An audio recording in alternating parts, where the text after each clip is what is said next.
Hello दोस्तों, welcome back. Exam के लिए जब सिर्फ एक हफ्ता बाकी रह जाता है तो हर स्टूडेंट के दिमाग में एक ही सवाल आता है और वो ये है कि क्या करें और क्या ना करें।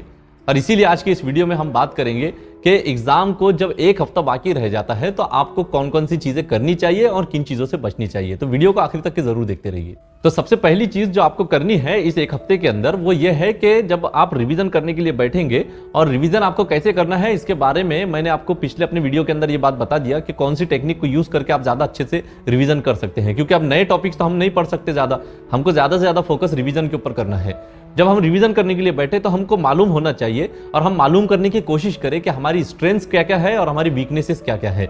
जब हमको ये मालूम हो जाएगा तो इससे हम खुद को इंप्रूव अच्छी तरह से कर सकेंगे।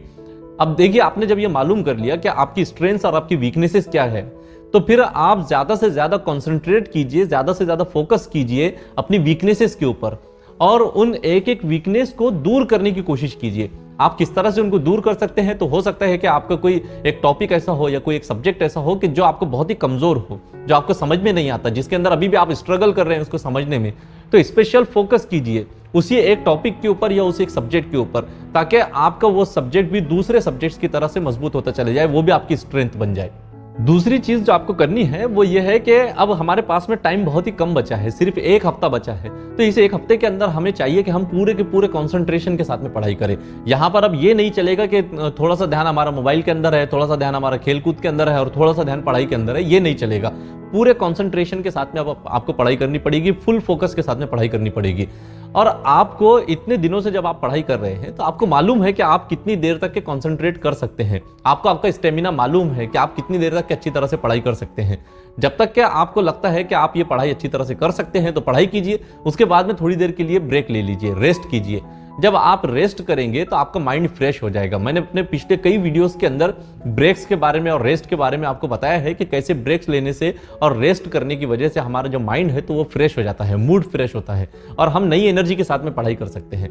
तो फोकस के साथ में पढ़ाई कीजिए और जब जरूरत महसूस हो तो ब्रेक ले लीजिए। लेकिन ब्रेक के बारे में एक चीज हमेशा ध्यान रखिए कि ब्रेक के बीच में कभी भी ये मत कीजिए कि आपने 5 मिनट का ब्रेक लेने के बारे में सोचा और वो ब्रेक आपका 5 मिनट से 1 घंटे का हो गया। ये गलती आप मत कीजिए, बल्कि ब्रेक अगर आपने ये सोचा कि आप सिर्फ 5 मिनट का लेंगे तो 5 ही मिनट का उसको ब्रेक लेने दीजिए।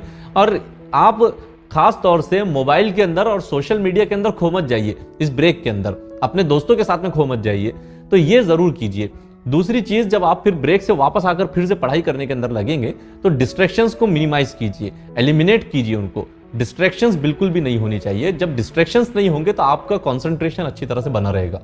तीसरी चीज जिसका आपको इस एक हफ्ते के अंदर ध्यान देना है वो ये है कि अब इस एक हफ्ते के अंदर आप ये नहीं कर सकते कि आप अभी भी एमलेसली पढ़ाई कर रहे हैं, रैंडम कोई भी एक सब्जेक्ट, कोई भी एक टॉपिक सिलेक्ट कर रहे हैं और उसकी पढ़ाई कर रहे हैं, ये नहीं चलेगा। इस एक हफ्ते के अंदर आपको क्लियर टारगेट के साथ में पढ़ाई करनी पड़ेगी। आप अपने सामने एक क्लियर कोई एक टॉपिक या फिर एक सब्जेक्ट को तय कर लीजिए और सिर्फ उसी की पढ़ाई कीजिए। अगर आप अभी भी रैंडमली स्टडी करेंगे तो इससे आपका टाइम जो है तो बहुत ज्यादा वेस्ट होगा, टाइम पास हो जाएगा आपका, और ये एक हफ्ता भी ऐसे ही गुजर जाएगा जिस तरह से पूरा एक साल गुजर गया। तो रैंडम कभी भी स्टडी मत कीजिए, फुल फोकस के साथ में, पूरे कंसंट्रेशन के साथ में कोई एक टॉपिक या किसी एक सब्जेक्ट की ही पढ़ाई कीजिए। चौथी चीज जो इस एक हफ्ते के अंदर आपको करनी है वो ये है कि ज्यादा से ज्यादा क्वेश्चन पेपर्स को आपको सॉल्व करना है। आप चाहे तो लाइब्रेरी से या फिर इंटरनेट वगैरह से PYQs को डाउनलोड कीजिए। अगर वो नहीं मिल रहे तो अपने खुद के क्वेश्चन पेपर्स बनाइए और ज्यादा से ज्यादा क्वेश्चन पेपर्स को सॉल्व करने की कोशिश कीजिए। क्योंकि आप जितने ज्यादा क्वेश्चन पेपर्स को सॉल्व करेंगे, जितने ज्यादा क्वेश्चंस को आप सॉल्व करेंगे, आपकी प्रैक्टिस और ज्यादा होती चली जाएगी और पेपर को लिखना आपके लिए बहुत ज्यादा आसान होता चला जाएगा। जब आप क्वेश्चन पेपर्स को सॉल्व करेंगे तो फिर अपने आंसर शीट्स को खुद ही चेक कीजिए। और किस तरह से चेक करना है तो उसके बारे में मैंने अपने पिछली वीडियो के अंदर आपको बताया है कि जो हमने पावर और टेक्निक वाला जो वीडियो बताया था तो उसके अंदर मैंने आपको बताया कि कैसे आपको पेपर आपका खुद का चेक करना है। अगर आप खुद से चेक नहीं कर सकते या फिर आपको ऐसा लग रहा है कि आपको कुछ डाउट वगैरह है तो अपने टीचर से कांटेक्ट करके उनसे वो पेपर चेक करवाइए। लेकिन PYQs को सॉल्व करना बहुत जरूरी है। इसकी वजह से एग्जाम में आपको लिखना बहुत आसान हो जाएगा और इससे आपकी प्रैक्टिस बहुत अच्छी होती चली जाएगी। पांचवी चीज जिसका आपको बहुत ज्यादा ध्यान रखना है और इसको लाइटली बिल्कुल भी मत लीजिए, वो ये है कि अगर आपको ये जो आपने क्वेश्चन पेपर के जो आंसर वगैरह लिखे या फिर जो कुछ भी आप रिवीजन कर रहे हैं उसमें आपको कहीं पर भी अगर कोई डाउट आ रहा है तो फिर अपने टीचर से जरूर कांटेक्ट कीजिए, या फिर अगर उनसे कांटेक्ट नहीं कर सकते तो फिर किसी किताब के अंदर उसके जवाब को तलाश कीजिए, उस डाउट को क्लियर करवाइए। अगर एक किताब में नहीं मिलता तो फिर दूसरी किताब को लीजिए, दूसरी किताब में से उस डाउट को क्लियर करने की कोशिश कीजिए। वहां नहीं मिलता तो इंटरनेट के ऊपर सर्च कीजिए, लेकिन किसी भी डाउट को ये सोचकर बिल्कुल भी मत छोड़िए या फिर उसको अपने पास में उसको संभाल कर मत रखिए उस डाउट को कि ये एग्जाम के अंदर तो आने वाला है ही नहीं।